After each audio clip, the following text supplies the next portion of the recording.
నమస్తే విజయవాడ. మామూలు కాదయ్యా మీరు. మొత్తానికి విజయవంతంగా పెద్ద టీంని తీసుకొచ్చేశారు. రామ్ చరణ్ని తీసుకురాగలిగారు. మెయిన్లీ థ్యాంక్స్ టు ఎంపీ గారు. ఇంత షార్ట్ టైంలో ఇంత చాలా బాగా ఆర్గనైజ్ చేసినందుకు we are very very happy. 1962 Benz circle దగ్గర సరోజినీదేవి హాస్పిటల్లో నేను పుట్టాను. అప్పుడు బెజవాడ. సో బెంజ్ సర్కిల్ నాకు బాగా తెలిసి అప్పుడు వాకింగ్ స్ట్రీట్ అయి ఉండేది. ముంతకింద పప్పు, గవర్నర్ పేటలో ముంతకింద పప్పు ఇవన్నీ తిని ప్రతి హాలిడే ఇక్కడ ఎంజాయ్ చేసినాడిని, మీతో పెరిగినాడిని, మీతో ఉన్నాడిని, మీతో ఉండిపోయేవాడిని. నేను ఇక్కడ పుట్టింది ఎంత వాస్తవం. పెద్ది అనే సినిమా ఇండస్ట్రీకి, డిస్ట్రిబ్యూటర్స్కి, ఎగ్జిబిటర్స్కి, మాకు ఆర్టిస్టులకి, మీ అందరికీ పెద్ద దిక్కు అవుతుంది. ఇది వేరే రేంజ్కి వెళ్ళిపోయే సినిమా. అందరూ గట్టిగా ఊపిరి పీల్చుకునే టైం, అందరూ ఆకలి, అందరు దాహం తీర్చే టైం ఇది.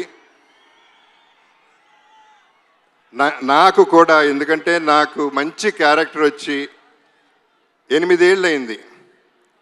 అంటే అరవింద సమేత తర్వాత పెద్దిలో నా క్యారెక్టర్, నాకు బుచ్చిబాబు నన్ను ఎలా ఊహించాడో నాకు తెలియదు, కానీ అప్పలసూరిగా నాకు తెలిసి ఇదే నా బెస్ట్ క్యారెక్టర్ అవుతుంది. సినిమా కూడా బెస్ట్ సినిమా అవుతుంది. ఇక రామ్ చరణ్ మెగా పవర్ ఏంటో ఈ సినిమాలో చూపిస్తాడు. ఏ స్టేట్కి వెళ్ళినా, ఏ కంట్రీకి వెళ్ళినా అక్కడి నుంచి 6 కొట్టాడు. ప్రతి షాట్ సినిమాలో 6రే. మీరు క్యాచ్ పట్టుకోవాలంతే. వాళ్ళ నాన్నగారు చిరంజీవి గారితో ఒక చిన్న డిస్కషన్ జరిగింది, మెగాస్టార్ గారితో. అప్పుడు నేను చరణ్ అంటే నాకు చాలా ఇష్టం. నేను మాట్లాడుతూ ఎంత ఎదిగిపోయాడండి అని చెప్తా ఉంటే ఆయన ఒక మాట అన్నారు, Charan talent wise, career wise, success wise ఒక ఎత్తు అయితే మనిషిగా సక్సెస్ అయ్యాడు. ఒక మంచి మనిషిగా, ఆ మంచి మనిషి, మంచి మనసు నేను సెట్లో చూస్తూ ఉంటాను. కలిసినప్పుడల్లా ఆ చూపులో, ఆ మాట, పిలుపులో కనపడుతూ ఉంటుంది. సో తనతో ఎప్పుడైనా ఏదైనా నేను ఎప్పుడూ రెడీగానే ఉంటా. ఎందుకంటే ఆపర్చునిటీ రావటమే గొప్ప విషయం. తన మనసు గురించి చెప్పాలంటే సాయిధరం తేజ్ ఒకసారి అన్నాడు, తన ఇంట్లో వాళ్ళ పేరెంట్స్తో పాటు వాళ్ళ బాబాయ్, మన డిప్యూటీ సీఎం గారు పవన్ కళ్యాణ్ గారు, తన కజిన్స్ అందరితో చాలా ఆప్యాయంగా ఉంటాడు. చాలా సరదాగా అల్లరి చేస్తూ కలిసిమెలిసి ఉంటామని చెప్పాడు. చాలా సంతోషం.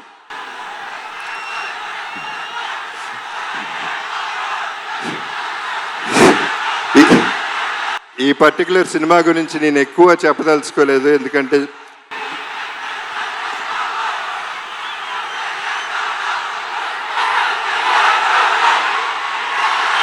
ఓకే.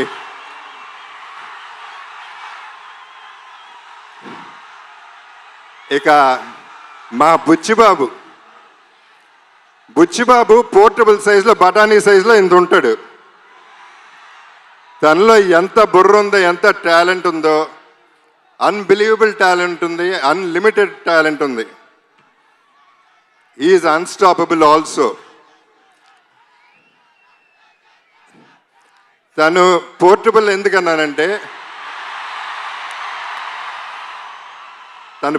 ఎందుకన్నానంటే ఇలా ఉంటాడు, అందరు సంకల్లో దూరిపోతూ ఉంటాడు, చాలా ప్రేమగా ఉంటాడు. ఆ పోర్టబుల్ సెట్ని ఎక్కడికంటే ప్రతి ఇంట్లో, ప్రతి గుండెల్లో చేర్చేసుకుంటారు. అసలు వదిలితే సంకెక్కేస్తాడేమో అటువంటాడు. తను ప్రతి క్యారెక్టర్ డిజైన్ చేసిన విధానం అద్భుతంగా ఉంటుంది. మీరు చూస్తారు సినిమా, నేను ఎక్కువ చెప్పవసరం లేదు, మీ అందరికీ అన్నీ బాగా తెలుసు. ఇక రెహమాన్ గారి గురించి అప్పుడు ఇప్పుడు ఎప్పుడు కూడా సెల్యూట్ సార్. ఇక ర్యాండీ ఒక వన్ మోర్ అనేది ఎప్పుడు వినపడుతుంది దగ్గర. అండ్ ధైర్యంగా టేక్ ఓకే అని చెప్పగలే ధైర్యం ఒక్క ర్యాండీకే ఉంది డైరెక్టర్ కంటే ముందు. అంత క్యాలిబర్ ఉన్న ర్యాండీతో పనిచేశాను. నా అదృష్టం ఈ సెకండ్ ఇన్నింగ్స్లో ఇటువంటి వాళ్ళతో పనిచేయగలుగుతున్నాను. జాన్వి మీలాగానే నేను ఫస్ట్ టైం ఇక్కడ కలిశాను. సినిమా చేశాం కానీ నేను కలవలేదు ఎప్పుడు. శ్రీదేవి గారు నాన్నగారు సినిమాలో చేశారు కానీ ఆవిడ తెలుసు కానీ ఈవిని కలవలేదు. కానీ శ్రీదేవి గారు ఎక్కడున్నా ఈ జర్నీ అంతా ఎంజాయ్ చేస్తూ ఉంటారు. లుకింగ్ ఎట్ జాన్వి, మనందరం ట్రైలర్ చూసాం, ఎంత బాగుందో ఎంత బాగా చేసిందో మీ అందరు చూశారు. God bless everybody. సతీష్ గారు, రామ్ చరణ్ తనకై తను ఫోన్ ఎత్తి సతీష్ గారికి ఫోన్ చేసి ఈ సినిమా మనం చేస్తున్నాం అని చెప్తే అంతకంటే అదృష్టం ఏముంటుంది. అంటే ఆయన క్యాలిబర్ ఏంటో కూడా మీకు క్లారిటీ వచ్చేసి ఉంటుంది ఈ పాటికి. ఆయన నాకు బాగా నచ్చింది ఏంటంటే ప్రొడక్షన్లో ప్రతిరోజు వచ్చారు, కూర్చున్నారు, ప్యాషనెట్గా సినిమా తీశారు. సో వీళ్ళందరితో పనిచేయటం, I'm sorry if I forgot anybody. So వీళ్ళందరితో పనిచేయటం, ఈ జర్నీ ఎంజాయ్ చేయటం అనేది నాకు ఒక అద్భుతం. నా జీవితంలో ఇదొక అద్భుతం అవుతుంది, నా బెస్ట్ ఫిల్మ్ అవుతుంది, నా బెస్ట్ క్యారెక్టర్ అవుతుంది. ఒకే ఒక డైలాగ్తో ఫినిష్ చేస్తాను.